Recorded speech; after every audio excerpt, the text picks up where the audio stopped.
Praise lord. ఈరోజు దేవుని వాగ్దానము యెషయా గ్రంథము 1వ అధ్యాయము 2వ వచనం కానించి చదువుకుందాం. చూడండి. యెహోవా మాట్లాడుచున్నాడు, ఆకాశమా ఆలకించుము, భూమి చెవియొగ్గుము. నేను పిల్లలను పెంచి గొప్పవారిగా చేసి తిని, వారు నా మీద తిరుగుబడి ఉన్నారు. ఎద్దు తన కామమందు నెరుగును, గాడిద తన సొంత వాని దొడ్డ తెలుసుకొనును. ఇశ్రాయేళ్లకు తెలివి లేదు, నా జనులు యోచింపరు. పాపిష్టి జనమా, దోషభరితమైన ప్రజలారా, దుష్ట సంతానమ్మా, చెరుపు చేయి పిల్లలారా, మీకు శ్రమ. వారు యెహోవాను విసర్జించి ఉన్నారు, ఇశ్రాయేల్ యొక్క పరిశుద్ధ దేవుని దూషింతురు. ఆయనను విడిచి తొలగిపోయి ఉన్నారు. ఇక్కడ ఎలాంటి పిల్లలంట, ఆయన ఏం చేస్తున్నాడంట? ఆకాశాన్ని ఆలకించమని చెప్తున్నాడు, భూమిని చెవియొగ్గమని చెప్తున్నాడు. ఈ రెండింటికి చెప్తున్నాడు మన యొక్క స్టోరీలు అండి. ఎందుకంటే మన యొక్క స్టోరీలు ఎలాగున్నాయంటే, మనుషులు చూడట్లేదు కదా. ఏంటంటే మన పద్ధతి మనుషులు చూడట్లేదు కదా అన్నట్టుగా ఉంటున్నాయి. కానీ దేవుడైతే లోకమంతటా ఆయన సంచారము చేయుచున్నాడు. లోకమంతటా సంచారము చేయుచున్నాడు కాబట్టి ఆయన కనుదృష్టి లోకమంతటా చూస్తుంది. కాబట్టి ఎవరు చూసినా చూడకపోయినా ఎవరికి కనబడుతున్నాము? మన దేవునికి కనబడేవారిగా ఉన్నాము. అందుకని ఏమంటున్నాడంటే, మన యొక్క మంచి లక్షణాలు చెడ్డ లక్షణాలు కలిపి ఆయన ఏం చేస్తున్నాడంటే వివరించేవాడిగా ఉన్నాడు. ఎవరితో వివరిస్తున్నాడండి? భూమితోటిని, ఆకాశముతోటిని. ప్రతిదీ కూడా ఆయన మాట వింటదండి. ప్రతిదీ కూడా ఆయన మాట వింటది. మానవుడు మాత్రమే ఆయన మాట వినకుండా ఎలా ఉన్నాడంట? ఆయన మీద తిరగబడే వారిగా ఉన్నారంట. ఎలా ఉన్నారంట? నేను పిల్లలను పెంచి గొప్పవారిగా చేసి తిని, వారు నా మీద తిరగబడుచున్నారంట. ఏం చేస్తున్నారండి? వాళ్ళు తిరగబడే వారిగా ఉన్నారు. వాక్యంతో, నీతో, నాతో, మనందరితోటి మాట్లాడుతున్నాడు ఆయన. నువ్వు తిరగబడే బిడ్డగా ఉండినట్లయితే దేవుడు ఏం చెప్తున్నాడంటే, నీకు శ్రమ కలుగుతుందని హెచ్చరించేవాడిగా ఉన్నాడు. నువ్వు దేవుని మీద తిరగబడే బిడ్డగా ఉండినట్లయితే నీకు శ్రమ కలుగుతుందని ఆయన హెచ్చరించేవాడిగా ఉన్నాడు. ఇంకా చూడండి, ఎద్దు తన కామందు నెరుగును, గాడిద సొంత వాణి దొడ్డి తెలుసుకును.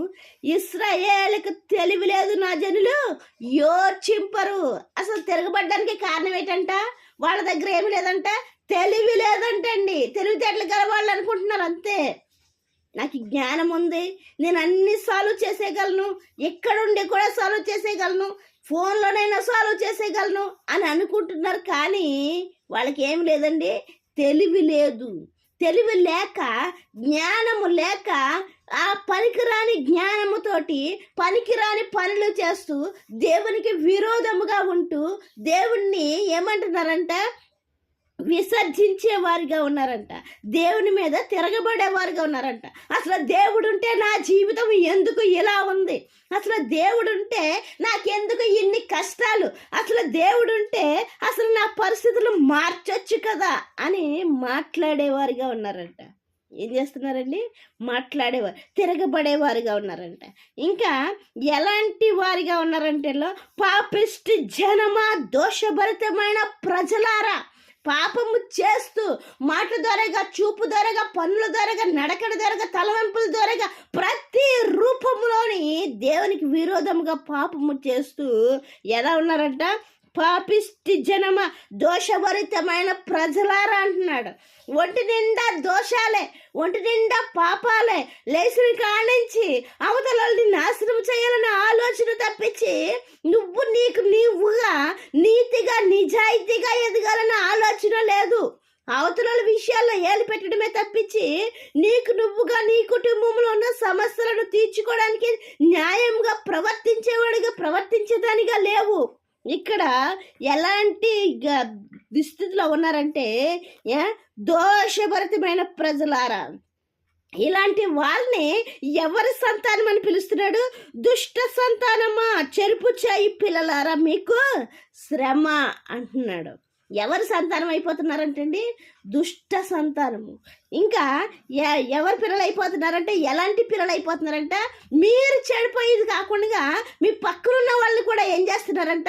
చెడగొట్టేస్తున్నారంటండి. మీకున్న జ్ఞానాన్ని బట్టి. ఏ జ్ఞానం అది? పనికి మాలిన జ్ఞానము. ఏ జ్ఞానం అది? నాశనము చేసుకునే జ్ఞానము. ఏ జ్ఞానం అది? దేవునికి విరోధంగా మాట్లాడే జ్ఞానము. ఏ జ్ఞానం అది? దేవుని మీద తిరగబడే జ్ఞానము. ఏ జ్ఞానం అంటే నువ్వు శ్రమ తెచ్చుకునే జ్ఞానం. అది ఏంటంటే శ్రమ తెచ్చుకునే జ్ఞానము. దేవుని జ్ఞానం అయితే శ్రమ తెచ్చుకోకుండా శ్రమ నుంచి తప్పించుకునే మార్గాన్ని చూపిస్తుందండి. దేవుని జ్ఞానం అయితే. లోక జ్ఞానం అయితే శ్రమ తెచ్చుకునే జ్ఞానం అయిపోతుంది. ఇంకా ఏమంటున్నారు చూడండి. వారు యెహోవాను విసర్జించి ఉన్నారు. ఇశ్రాయేలు యొక్క పరిశుద్ధ దేవుని దూషిస్తున్నారు. ఏంటంట?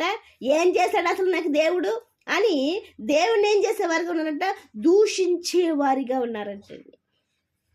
ఇంకా ఆయన విడిచి తొలగిపోయి ఉన్నారు. ఏం చేస్తున్నారండి? ఆయన విడిచిపెట్టేస్తున్నారు. పూర్తిగా విడిచిపెట్టేసి అసలు ఆయన పూజించకుండా ఆయన విసర్జిస్తూ ఆయన మీద తిరుగుబాటు చేస్తూ ఇంకా ఆ పాపిష్టి జ్ఞానముతోటి, ఆ పనికిరాని జ్ఞానముతోటి జీవితాలు నాశనము చేసుకుంటూ శ్రమ తెచ్చుకునే వారిగా ఉన్నారు. అయితే వాక్యంతో నీతో నాతో మనందరితోటి మాట్లాడుతున్నాడు. దేవుణ్ణి ప్రేమించినట్లయితే, దేవుని యొక్క జ్ఞానాన్ని ఇష్టపడినట్లయితే, నువ్వు బైబుల్ చదివినట్లయితే, లోక జ్ఞానము కాకుండా దైవ జ్ఞానము నీలోకి వచ్చినట్లయితే శ్రమ నుంచి తప్పించుకునే మార్గాన్ని దేవుడు తెలియపరిచేవాడిగా ఉన్నాడు. దేవుడిచ్చు మార్గం వైపు మనం వెళ్ళేవారిగా ఉందాం. ఆయన ఇచ్చు ఆ యొక్క శ్రమ నుంచి తప్పించుకునే మార్గాన్ని మనము తెలుసుకునే వారిగా ఉందాం. దేవునికి ఇష్టకరంగా జీవించేవారిగా ఉందాం. ఇప్పుడు వరకు జీవించకపోయినట్లయితే ఇప్పుడైనా జీవించడానికి ప్రయత్నించే వారిగా ఉందాం. దేవుడి పరిశుద్ధ వాక్యం దీవించిన గాక. వాక్య పరిచర్యలో మీ సహోదరి. ఆమెన్.